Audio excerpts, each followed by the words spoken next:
My name is Ashley, and this is Let's Talk Dispatch. I do. You're gonna do it really well. And I believe the world needs more dispatchers. Around in the mud, blood, and plus beer. years that I'm not working 4th of July. 4th of July. Hey, community policing, right? What about community dispatching? So on this show, with the help of my guests, we will educate, empower, and support the heroes behind the headset.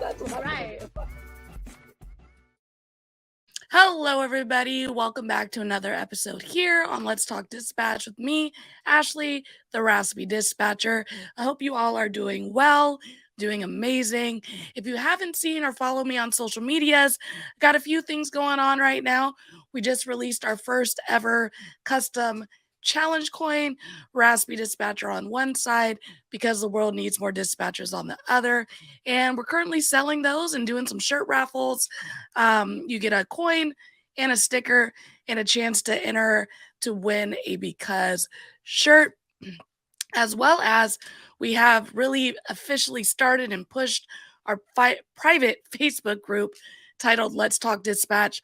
And what I love about the Facebook group is that it's open to previous, current, and aspiring dispatchers. And that aspiring dispatchers portion is something that's near and dear to my heart. It's one of the reasons that I really got going with all of this Raspy Dispatcher stuff, is to really provide resources, information to those who are trying to get in the field, because I couldn't find a lot when I was going through the process. So I know we need more dispatchers after becoming one. And I think this Facebook group, in addition to all of our resources, really allows folks who are really interested in the field to ask folks who have been doing it, so they can really get a good understanding without people telling them to run away quickly of this, if this is a job that's fit for them.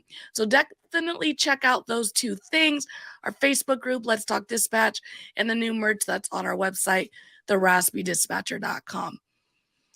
And referring to folks who have been doing this a while, my guest today is entering their 23rd year of service as a dispatcher in so many different roles, from just a regular dispatcher, shift supervisor, GIS, CAD data, base manager. The list goes on. My guest today, Dan Wright. Hi, Dan. Hey, Ashley, how are you today? I am well. Yourself? I'm doing well. Thank you so much. Awesome. Where are you joining us from? Well, today I'm joining us from Gulf Shores, Alabama, Baldwin County, Alabama. I'm actually in my unfinished home office, so you'll have to pardon the construction move-in portion behind me. Didn't plan on being here today, but life's events, chose me to be at home today. But that is just like dispatch. The life is unexpectable, right? So we gotta just keep it moving. But I know it's building a home office is very fun, but also like very chaotic, like at the same time. Exactly. So tell us a little bit about yourself, how you got into public safety in your journey. Yeah, well, first of all, thanks for this opportunity to be here and speak with you and all of your audience. Just really appreciate it. Love sharing my story, and never imagined as a young teenager or a young man being where I'm at today, but got started in the volunteer fire service and got laid off from my first ever job at the grocery store. And the same day I got laid off, got a call from the local 911 agency that I had applied with and interviewed with. Went to work at 911 and started out as part-time at that point.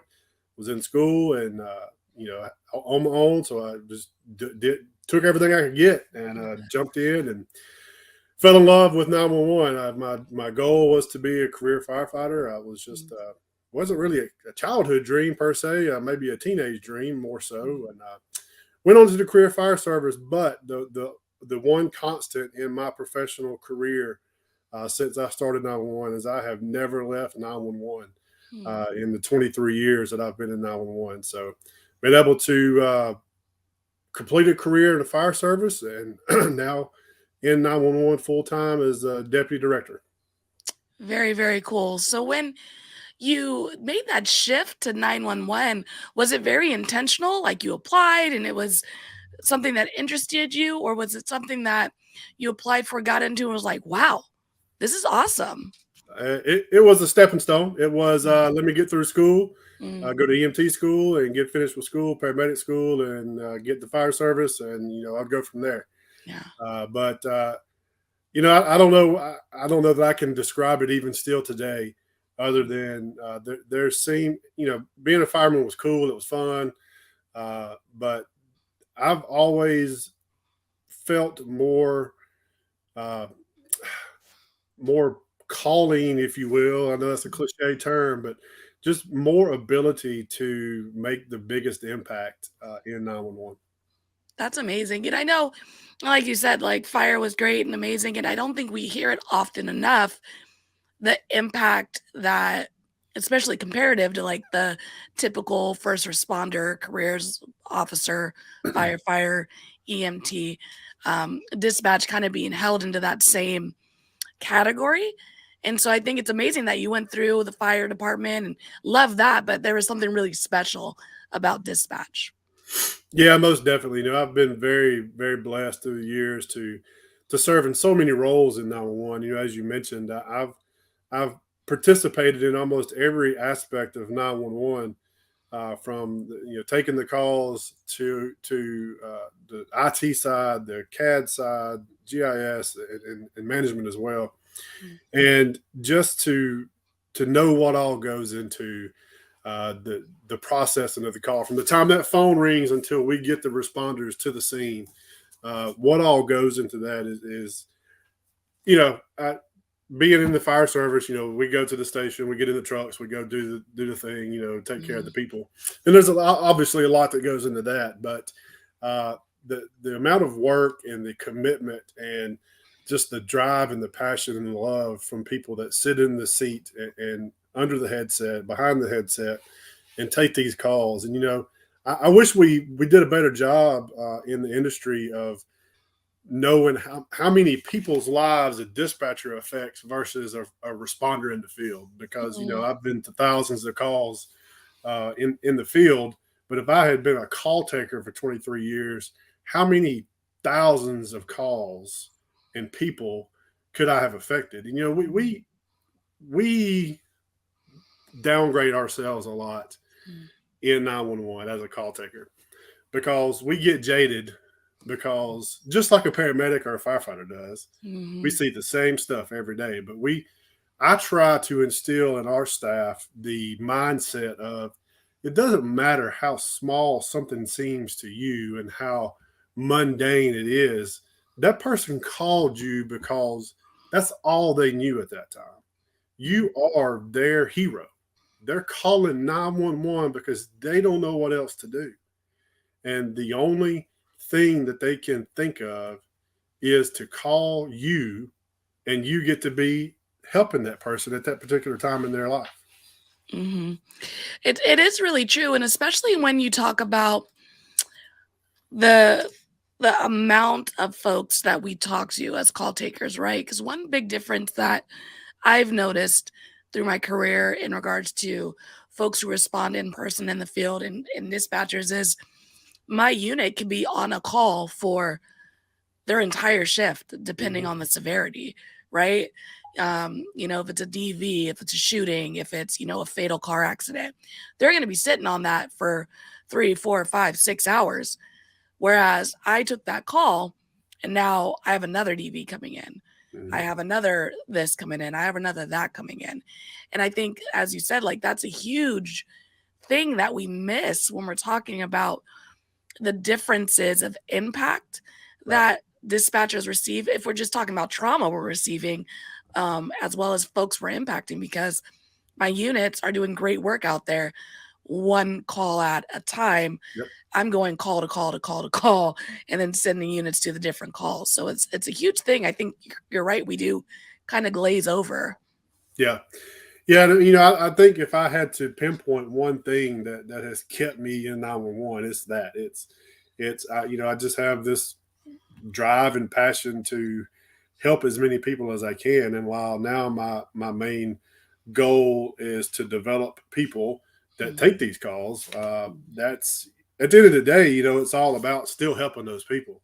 because the decisions that we make every day in management and administration trickle down to those that are answering the call so that they can make that impact on the people that are calling. So true.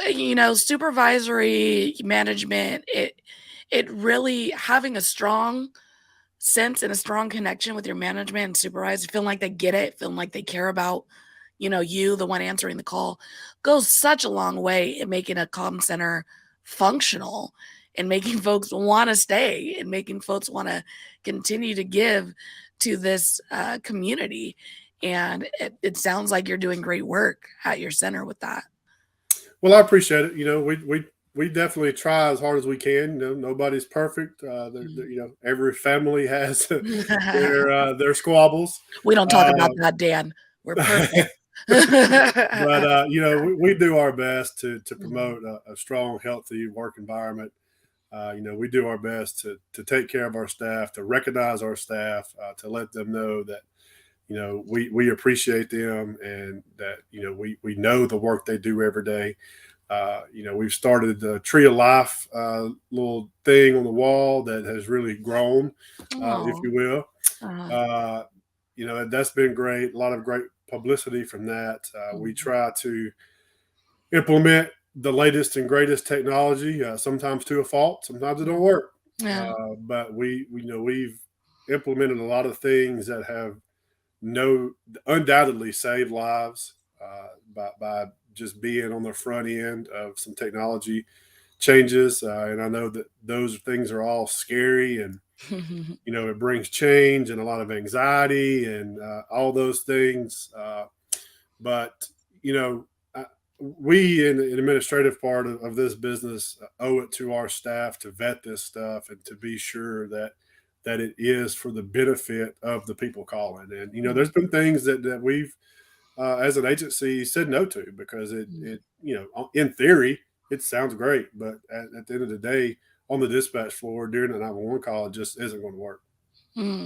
That's true. I mean, we love some new technology here at the Raspy Dispatcher, but and the reason that a lot of dispatchers go into the private sector working for these companies, working for these tech companies, is to provide that reality of this isn't going to be functional when I'm in the middle of taking a crisis. And, that is, as you said, very important to vet and see if it is something that really will translate into the real world of what we're dealing with in 911.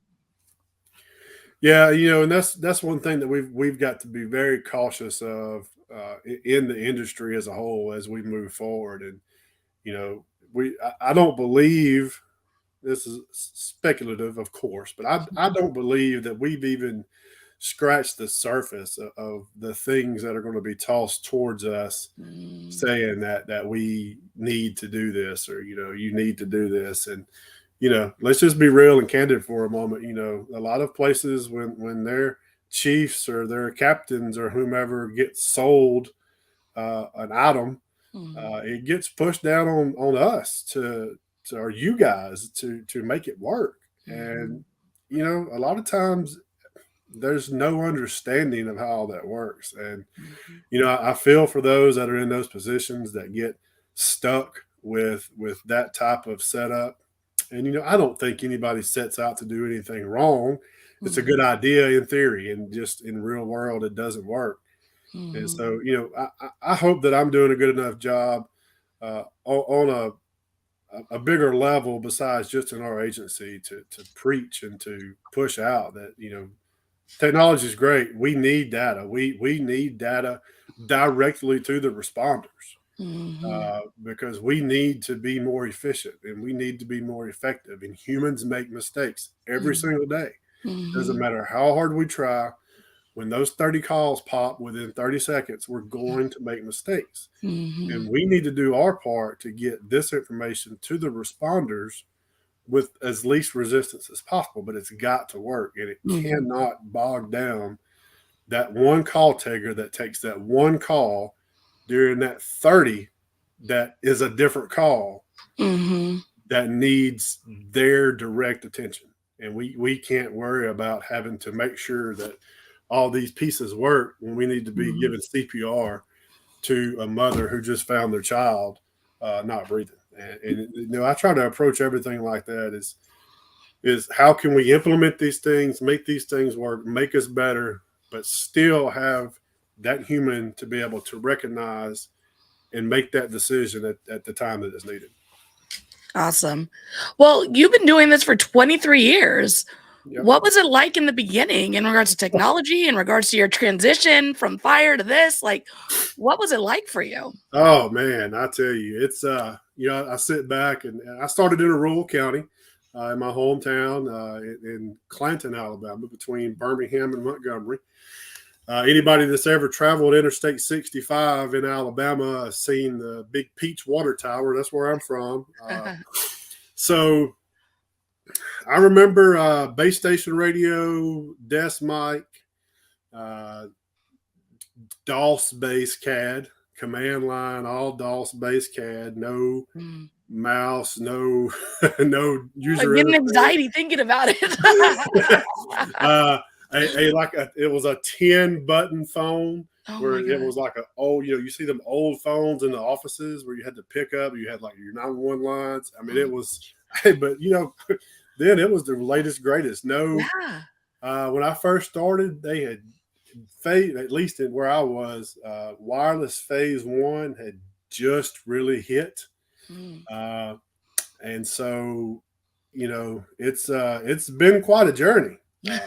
Quite a journey from going from taking calls. Of course, that was 2020-ish, 2001. So cell phones weren't as prolific then as they are now. We hit that in the 2005-ish, 7-ish when that really took off. So it was interesting. A lot of changes. I would have never imagined that we would see the technology changes that we have seen. And then, you look at 23 years, but then you look at the past 10 years and just what's happened in the past 10 years. And exciting and scary at the same time. But yeah, a lot of changes, lots of, I think that gives me a unique perspective coming from a small town, small PSAP, where we did everything. And, when you don't have a lot of resources, it makes you become more resourceful, if you will, and it makes you think things through a little better and do things more efficiently and effectively. It's very true. I mean, and it's, for me in California, big city dispatching, and when I call into these more rural areas, like for a warrant or things like that, and they tell me like, "Oh, I'm gonna put you on hold. I'm gonna go pull the file," and I'm like, "Wait, pull the file?" Some folks are still working on paper, Yep.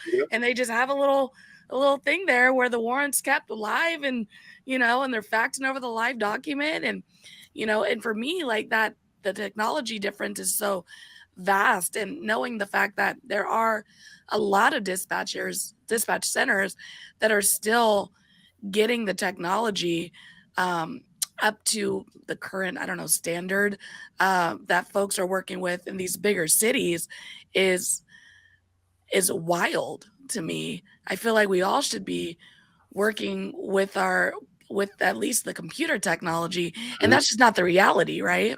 It's not. Mm-hmm. It's not. I mean, there's, I believe, I don't want to misspeak, but I believe there are places, even in Alabama, where they are still doing cards and logs for there's no computerized CAD. I can't.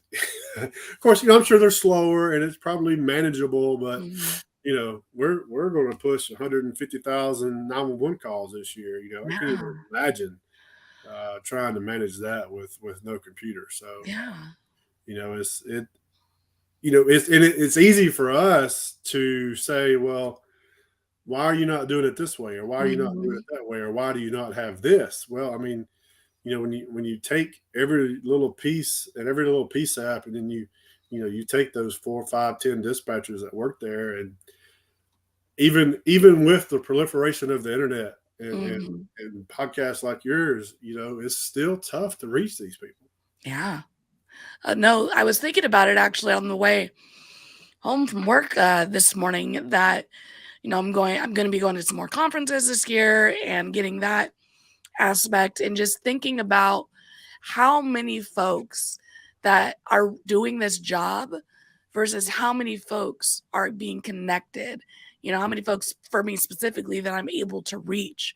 And you're right, there are so many dispatchers out there that you just don't reach, that you're just not connecting with yet.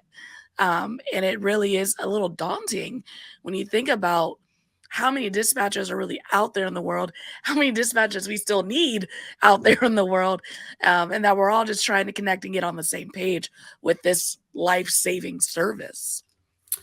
Yeah, I often liken it to working in silos. We as professionals, we get comfortable, and it works. We don't. Human beings, especially public safety, do not like change. And I think that I've been I've always been one of those people that question, why do we do it that way? Sometimes to my detriment, but I just always, and it's not that you're trying to create a new wheel, but sometimes there are better ways to do things, and there's a reasoning behind doing something a different way. There's sometimes a reason that you do it the way you do it. But I had one challenge to every dispatcher out there, to every call taker, to the first day person, and I encourage this in our organization, is ask why. Because sometimes I get too comfortable. A lot of my staff would disagree with that, but I know that I still get comfortable, and that's the only way that you drive innovation, you drive change, is to get uncomfortable, and it's tough a lot of days. It causes a lot of anxiety, it causes stress, and I know that's the last thing we need in this business.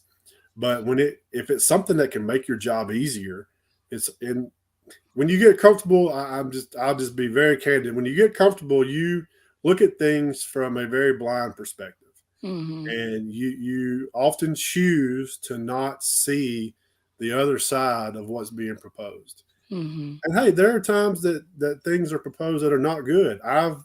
I've put things out and be like, oh, okay, that didn't go how I envisioned it. Let's back up. Let's take that back. But that's one thing but as a leader, you've got to engage your staff. We do very few things that do not involve our shift supervisors and our operations manager being involved in the decision making and in the implementation of a process. I'm not saying that there's not any that doesn't happen that way, but generally it's very involved, and we push that down as far as we can, depending on the timeline we're working in, of how we want things to. We want everybody to feel engaged and involved, and we encourage questions, and we encourage ideas. We try to preface that with, don't get discouraged if you put out 3 ideas and 3 of those do not get implemented either at all or right away. Your 4th idea may be the biggest thing we've ever done. And, that's tough for a lot of people, and I get that. It's so tough for me sometimes, But when you're connected and you feel passionate about something, I just think we need more people in this business that are taking those calls every day to ask why and to propose ideas. And that's amazing. It's so empowering, because I think we've all experienced in our lives, whether, in dispatch or before dispatch, where we've had leaders that want you to be quiet and just follow orders, or just, do the thing. Don't ask questions, don't question the way you're doing it. And in this line of work, being empowered by leadership to ask why is amazing. And so the fact that you're empowering your people to bring their ideas to the forefront, to question the things that are happening, and always, of course, in respectful manners and ways and avenues.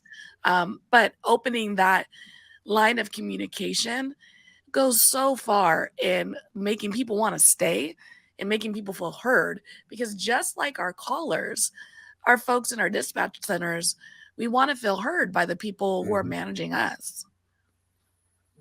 Yeah, and kind of our pre-discussion, one of the things you asked was, what are we doing to maintain our staff and to keep them engaged? And we probably do not do a good enough job of letting them know how empowered they really are. There's always improvement for that, but it's about having everybody connected to the same mission and just encouraging. And sometimes as leadership, you have to do things that you don't necessarily understand why they want it, but they want it. And is it going to hurt something? Is it going to cause us to be in litigation? Is it going, let's just take, for instance, and I hope some of my staff's going to watch this and they're going to think I'm proposing this, but let's just take, for instance, say you wear uniforms and they want to wear t-shirts for one day or a month. Well, what is that hurting? Why not let them do that? Mm-hmm. At the same time, we're a public agency. At any point, anybody could come in, new staff could come in. You should probably have your uniform shirt on standby in case, whatever happens and you're expected to wear this certain uniform, whatever, but that was a very elementary example, but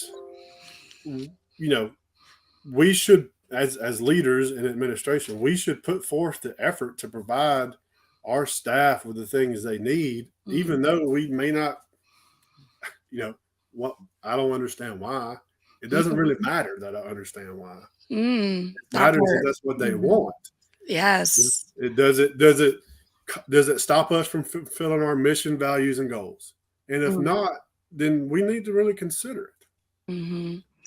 And I think that point is phenomenal, right? It's like, it doesn't matter if I understand, it just matters it's their want. And the question is, how does it affect our agency and our abilities to do our job? And I think we did a panel at Nina with a bunch of folks from Carbine about authenticity in the workplace.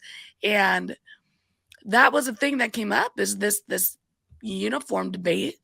And kind of, folks who've been doing it a while and liking the uniformity of it and the professionalism of a uniform for the dispatchers and things of that nature.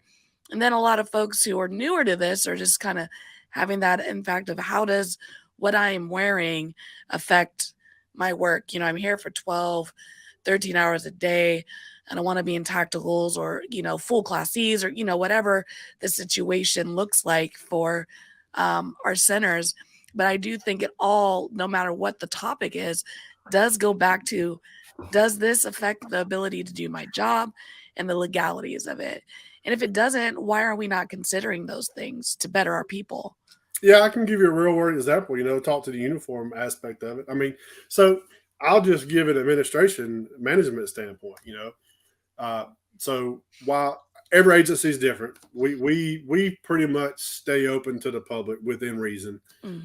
So we encourage the media to come by or whomever to come by. So for us, from an administrative standpoint, it's okay. We need to be presentable if one of our board members or elected official comes in. We probably shouldn't be in pajamas at work. If somebody definitely a onesie with the pink bunny slippers, right? Yes. But so one of the things that they presented was that they wanted to wear blue jeans.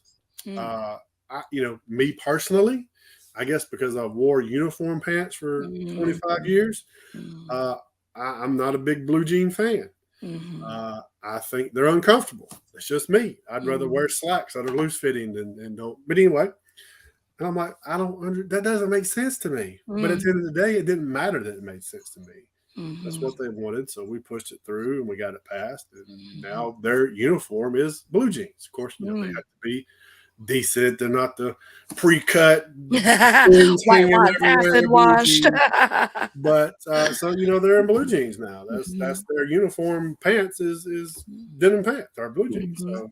And I imagine if someone still wanted to rock the slacks or tactical pants, they still have that option, right? Like it still all 100%. falls into it. So we're including folks, into the culture, into the situation going on in our centers. And I'm sure the folks who wanted to wear jeans are like so much happier in their 12-hour shifts in their what's equivalent in their mind sweatpants, Exactly.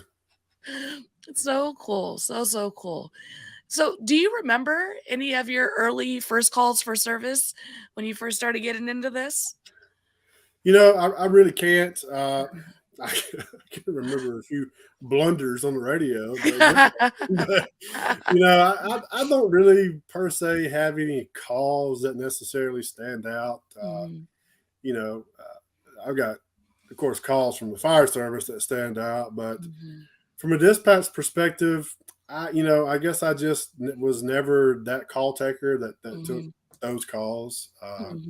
So I don't really have anything call taken related that just stands out where I really think that I was the reason that somebody made it through. Yeah. Well, as someone who worked in the fire service, the question is, how do you feel about fire staging for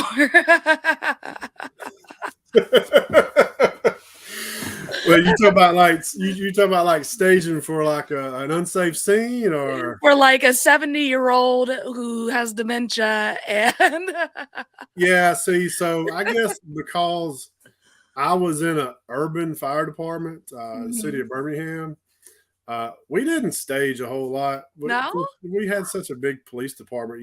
They were pretty quick most of the time, but we actually had this running joke that we knew it was a real fire if we could see police on our approach because they had already got there. And if it was a shooting, then they would wait for us to get there. But yeah, I mean, 70-year-old dementia patient, we didn't.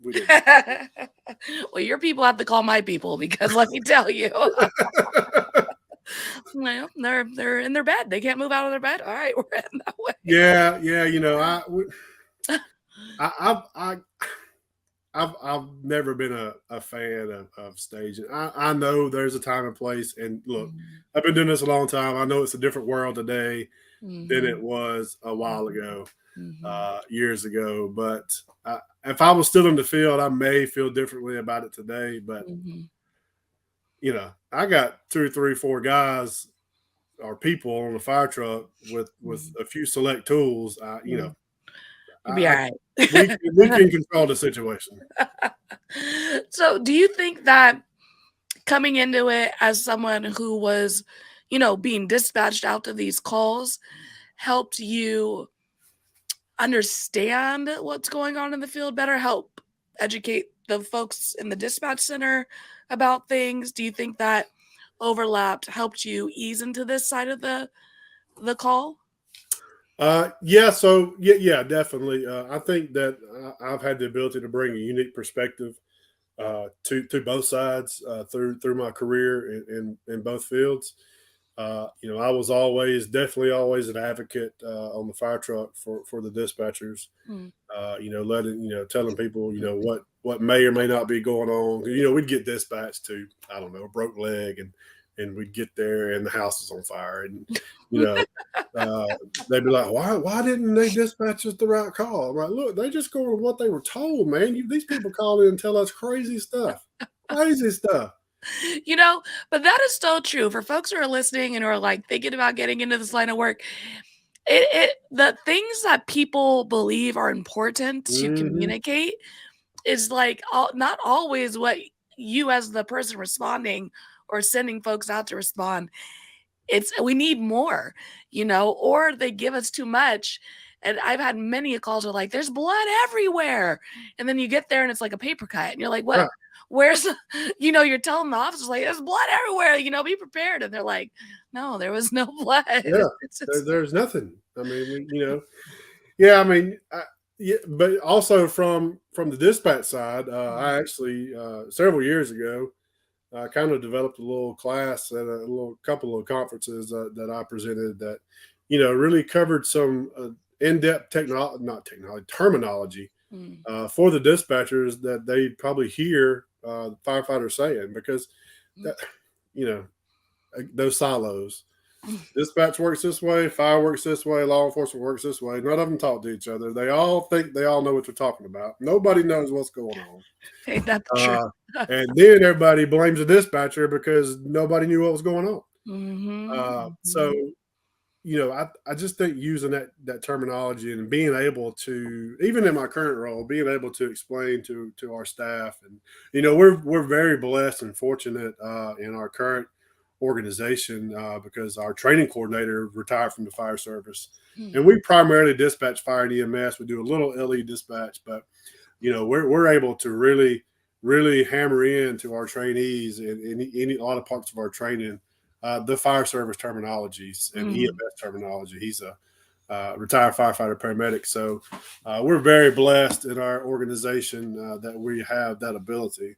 But Mm. what I would encourage is work with your local responders. Of course, A fire department, B fire department, C fire department is going to all do things different. Mm. But just having that general knowledge, if they just come in and teach a 2-hour class during your Mm. training of your new hires, that's more than they're getting today. Mm. And, if you do a lot of LE dispatch, then do the same thing with that. Find somebody that's willing to put in the work and help guide them. If you've got access to fire instructors, and people in the fire service that are actually instructors, probably be a little more prepared. Mhm. But I would strongly encourage those that have the influence to bring in some outside resources as part of your training curriculum, even if it's just for an hour. Whatever they can get would be beneficial. And it's something I would imagine we don't really think about very often. And I don't think I realized until I lateraled just how much language is, differs between agencies. We did 9 code at my last agency, one of only 2 departments in California to do 9 code. And, that's the one I originally started at. So I got to learn 10 code when I lateraled. And I got to learn about warrants and all these NCIC things, these CLETS things that I wasn't dealing with at my previous agency.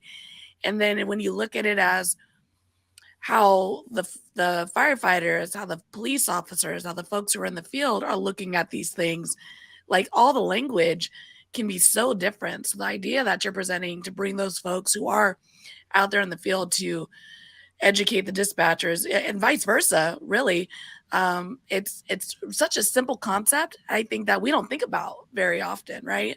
Yeah. Yeah. And so one of the things we've also done, again, our training coordinator has been amazing. But he's actually gone out into the field and taught classes to the fire departments, Mm. 1 hour, hour and a half communications class, taught several of those. And it's, we've seen some improvements. We're still young in that process. And, Mhm. the unfortunate part is, especially with the volunteer fire service, is there's a lot of turnover, just like there is in dispatch. Mhm. So, Mhm. I think that we've also got to change our mindset. And when my staff listens to this, we'll roll their eyes. But we've got to change our mindset in this business that we only want people that want to be here forever like us, and Mm. we just don't have that anymore. Yeah, we're going to find a few here and there sprinkled in, but the majority. My goal right now, my goal when we hire is I want to get 2 years out of a person. If I can get 2 years, then we're doing well, and hopefully a few of those will stay. And Yeah. but we just we got to continually be training, continually be recruiting, continually be hiring. I've actually recently changed our hiring strategy from we true government agency. We'd get a resignation, we'd wait till they quit, then we'd start advertising, Mhm. then we got a test, then we got a schedule interview. The whole 4 months. Yeah. Well, I've totally flipped that on its side. I'm constantly Yes. hiring right now. We're constantly accepting applications. And, Yes. I communicate with these people that apply and I tell them, look, here's our assessment. take it. We're going to put you on the list. I don't know when we'll be hiring, but you'll be the first to be contacted. Yeah. We just finished up interviews this week, and we'll be making some job offers to some people. Awesome. We just, we were fully staffed for a few weeks, and this summer we had 5 people leave us for different careers. Yeah, because they got fully staffed and it scared them. They're like, I don't know what's happening right now, but I got to get out of here before it goes down. So we're a big tourist area. There's 8+ million people that visit our county every year, tourism wise, and so we went through the majority of the summer at minimum staffing. So but about to hire our last 2 to get back to full staffing. By the end of the year, we'll be fully staffed. Knock on something. Hey, I got you. That's awesome, and I do think that the concept that you're talking about, because I talk about it too, is like we want more dispatchers, but we want more happy dispatchers. We want folks to be thriving, and if they do that for 2-3 years and then they're ready to be on to something new, my hope is that it's still impacting the first responder services and community. But if they're not doing it here with us in the 911 center, it's because we've given them the tools, knowledge, and equipment to go out there and be successful in the world and take the good things about dispatch out and tell the world about it. Because what we don't want is a disgruntled dispatcher out there dogging the career, and that we already have a bad rep per se that we're trying to shake a little bit in our toxicity that can be in our centers. And if we give folks a good experience, they're going to go tell folks, and folks who are looking for jobs might come take a shot at what we're doing in dispatch. So I tell our staff all the time, look, I get that we may be working short, but if somebody doesn't want to be here, we shouldn't want them to be here. And that sounds so cold to say that, but I don't mean that in a bad way. I mean, we don't go to a doctor that we don't want to go to. Why, I just think public safety as a whole, more so dispatch, we can't be short. We got to make Susie happy, whatever we need to do to Susie. And then we try to pacify Susie, and Susie comes in and still moaning and griping, and then Johnny's mad, and then Paul's mad, and then I call it a cancer. Yeah. And I know that my mom just got diagnosed with breast cancer, and I do not mean that in any kind of an insensitive way, but it's like a cancer in the dispatch room, because once it gets one person, it's going to spread. There's nothing you can do to stop it unless you kill it. Yeah. I say kill it very loosely. Yeah. Unless you throw some radiation at that thing and get it out of there, it's going to spread to others. Yeah. And that's one thing I've done in my entire management that season here is just, hey, look, if we could do something within reason to satisfy you and to make you happy, as long as it doesn't cause a reasonable accommodation, if you will, then hey, let's do it. But we both got to understand that I can't get, you've been here a year. I can't give you Monday through Friday at 8 to 4 dispatch shift that doesn't exist because that's what you want. So does everybody else, but this doesn't work that way. Yeah, there has to be a little bit of a reality in like what this job is. I think a lot of times, the one thing I tell folks who are trying to get into the field is like, this is the reality of your schedule for at least the first 18 months. You're gonna be all over the place in your training, day shift, swing shift, graves, like however that agency has it set up, but it will not be consistent. And even once you get out of that, it might be consistently what you don't want, a graveyard shift, for me, a day shift, whatever, but it's not a job that bends to you. And I think some people who are coming from, the civilian life work think I'll get in there, they'll hire me, and then I'll change my availability, or I'll do the whole switcheroo. And it's like, well, no, they'll just let you go because they're not going to adapt to you. And that's just a reality you either have to be okay with, or it's a reality where, hey, it's not a good fit for me. And that's okay too. Yeah. This job is not for everybody. It's really not. Yeah, we've gotten to where we tell people during our interview process, after all the formal questions are asked and the structured interview questions are taken care of, we just have a candid chat session and we tell them, like, look, I know we asked you, are you available to work nights, weekends, and holidays? And you said yes, but I need you to understand that means nights, weekends, and holidays. That means birthdays. That means Christmas. I mean, if you're on one shift, so we have set days on our shift. So one crew works Wednesday, Thursday, Friday. If you're on Wednesday, Thursday, Friday, you're working every single Thanksgiving. If you're on Sunday, Monday, Tuesday, you're working all Monday holidays. There's a lot of them, in case nobody realizes. There's a lot. So, just because if we choose to hire you, candidate, we're not changing that because of you. Yeah. You're not changing that. This is how it is. Yeah. And so we've had to start telling people that. I've had one, not at this agency, in my previous agency, I had one person we hired that once we got done with the classroom training, got ready to assign them to a shift, and they said, I can't work that shift. I'm like, excuse me? Yeah. They brought them to me as a director, and I was like, what's going on? And she told me, she said, yeah, I mean, I just thought that once I got here, just like you just said, I just thought once you hired me that you just let me work when I could. I was, nope, that's not, you're supposed to be here at this time. If you can't do it, then you can just resign right now. Yeah. It's a reality. It really, really is. I mean, especially in our world where we're based on seniority half the time, it's just like, and it's not when we're talking about the holidays, birthdays, weekends, well, it's not like, could you, it's like when you have to do this, are you going to show up, or are you going to not show up and then force someone else to have to show up? Because that's the consequence, right? It's like, if you're not going to go do this thing, we have to pull someone else away that rightfully has that day off from their family, their whatever, to come fill the spot that you're leaving. So it's a ripple effect in our comm centers, Yeah, and I think we probably don't do a good enough job explaining that to candidates, and that's what we're trying to change. A lot of people come from the service industry, trying to better themselves. I completely applaud that. It's what I did. But if you work at a fast food restaurant and you call in sick, well, it just takes somebody else 3 minutes to get their next sandwich. Yeah. Yeah, we don't work that way.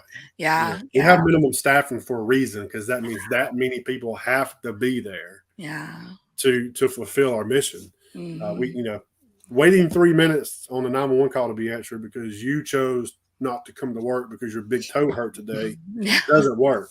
Yeah, like in a world like pre-COVID, I had to be like dying to not come into work, and then you're like still like hyping yourself up. You're like in the hospital on the IV, like, okay, I gotta call work, I gotta tell them I'm sick. I gotta, you're like convincing yourself like you're in the hospital, like it's okay. Call off, and you're still like, okay, I'm gonna do it. Oh, man. Well, one thing I wanted to ask you, we've been talking a lot about leadership, creating, healthy, empowering centers. And I mean, we don't have to be in leadership to be a leader. We talk about that a lot on this show. But as a director, what is something you wish you knew sooner as you transitioned into your leadership roles throughout your career, for folks who are out there trying to maybe step into those roles in not even in a professional, official manner, but even an unofficial manner? So I'm glad you asked that question, because this is something I've actually learned about myself in the past year. And I wish that I knew more about myself and why I think the way I think. And I'll add some context to that. So, as with anybody, I've faced definite challenges in my leadership and management. I'm a very task-driven person.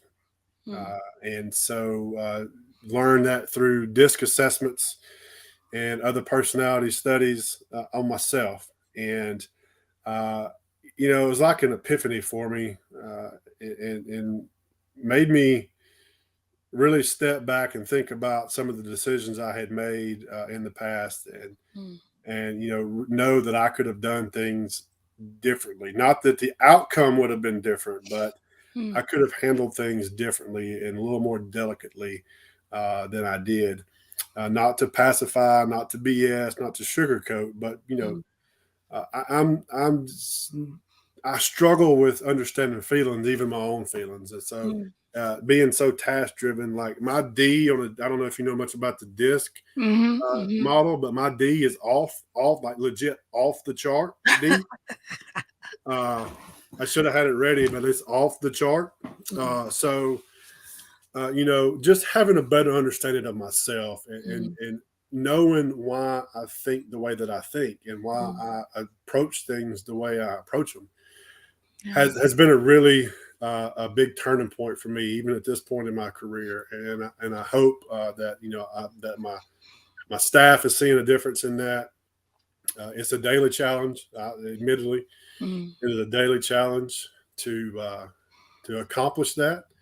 But learn as much as yourself about you that you can, because even though I've been very successful, I do believe, I know that had I known what I know about myself just 5 years ago, I would be so much more developed as a manager and leader, and be able to offer even more value to people and to develop others than I have been in those past 5 years. So learn about yourself. Take these assessments. Read books.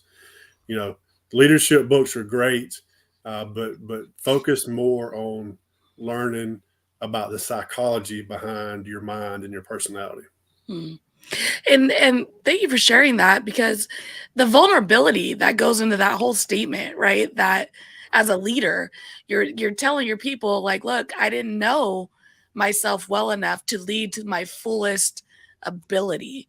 And not that I was a poor leader previously, but at reflecting, there are things I could have done better and would have done better if I had this understanding that I do have now. And I think for folks who are being led by you and folks that are being led by people in general, it just speaks volumes to them to hear that level of understanding, that level of admittance. It really does go a long way, Dan. So I do applaud you for figuring that out and then being willing to tell, the world about it. Yeah, I'm pretty open about it. I'm definitely not a perfect person, and I still fail every day. I need help every day to be my best, but I can't even explain and put into words, the eye-opening moment I had when and I hope it's okay if I say this, Tracy Eldridge and her DISC assessment, and the program that she's doing through that just opened me to myself so much. And it wasn't that I didn't know that I was task driven. It was understanding what made me think that way and what drove me to that. And I guess in a way how extreme that was, because like somebody says, and I've always just thought, well, I'm just a butthole, I've just accepted that. That's just who I am.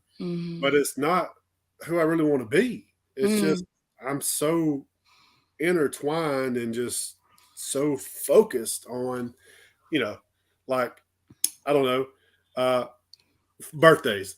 I can't remember anybody's birthday. And I'm like, why can't I remember this? Yeah. My brain's not wired that way. I'm not supposed to. And other people are like, oh, so-and-so's birthday, we need to do this. We need to give them balloons. And I'm like, how do you think about that? I'm worried about the budget. I'm worried about call answer times. And I'm worried about, I got to get my son from school. And I'm worried about all these other things, And I don't think about stuff like that. And it's just understanding that. And so I said something that a lot of people liked. I said, I've got to tell myself, okay, I'm task driven. Well, I need to make people a task. I need to make being involved and being vulnerable and feelings a task, so that it just falls into my task list. Yeah, I mean, we love Tracy Elridge here. She's a good friend of mine. Okay, good, Um, good. her ENP study group. If you're thinking about doing your ENP, yeah, she is doing the DIS stuff, and we've talked about that in the past as well. And it's such a good tool Mhm. that I think every leader, every individual in general, should definitely use and get to know themselves a little better. Yeah, so we've actually implemented a program internally. So all of our staff did the DISC assessment. We Awesome. got all those. We got all the report and the comparison report. And so Mhm. what we do now is our new hires. One of the first things they do in the first couple of days is they take a DISC assessment. And Hmm. so then our training coordinator, takes that, evaluates it, then watches them as they're in the classroom training to make sure that everything lines up. Hmm. And so then we pair the trainees with a CTO that their profiles match. And Mm. so we're just over a year into that. We have a 100% success rate with trainees That's making it through training. awesome. That's so cool. Hmm. And I mean, it goes back to like a simplicity of it, right? Is Yeah, just having the tool to understand the person will make the person more successful. yep. And like when you say it like that, it's like, well, duh, but we've also been doing it like uphill, in the rain, snow, and whatever for so long. Sometimes it's hard for us to like I wanna work downhill now, Yeah. like, that's weird, that feels awkward to us, so, I'm sure having that process for your trainees, especially if they have no previous dispatch experience, which is one of the reasons I love this line of work, is you're all trained in-house, so we can get good folks who are Hmm. not necessarily in the first responder world and get them into this career, Yeah. so that's awesome that you guys are using that there. Yeah. We're really excited. I say we're really excited. I hate to be losing people and having to hire people, but if Yeah. we're going to do it, let's do it right. So, Yeah, I'm yeah. excited about how that transpires over the next couple of years, and we get some more real world data to be able to prove that out. Yeah, and I would only imagine that if you have folks having a better trained experience, they're gonna be more confident, and we might Mhm. be able to hold on to them a little longer, you know? Yeah, we're hopeful. Yeah. I kind of measure. I'm probably wrong, but I kind of measure losing somebody about what they go to do next. If Mm. somebody changes careers, that I can't control that. Yeah. If somebody leaves me to go to another dispatch agency, yeah, I probably need to do a little deeper self evaluation. Mhm. But luckily, knock on wood, like I said, the ones that have left recently were just life changes they were making, and it had Yeah. nothing to do with us. Awesome. Well, Dan, we have had an amazing conversation, and I'm going to ask you the question I ask everybody on the closing of this lovely episode, which is, what advice would you give someone considering a career in dispatch? Do it, do it, do it, do it. Accept the hours. Look, make your own life around it. I've been in public safety 25 years. We didn't have weekends. We had our Mhm. own holidays. It's manageable. It's doable.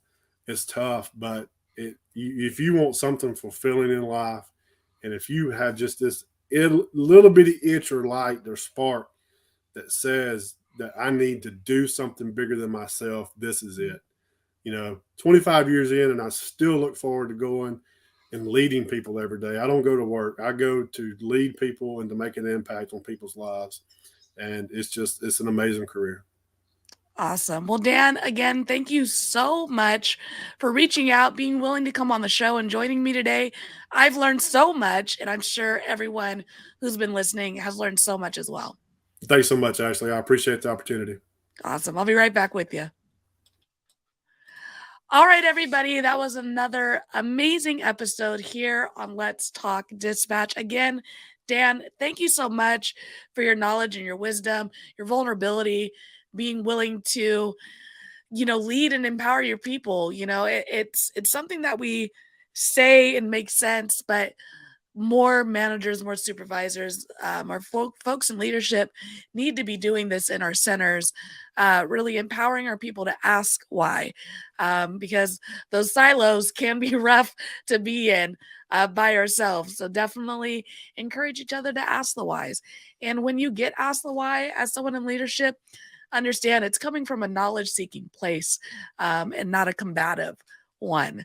So again, thank you all for listening, tuning in. Check out the raspydispatcher.com for the new merch. Head to Facebook, Let's Talk Dispatch, Let's Talk Dispatch private Facebook group. Go ahead and join us there.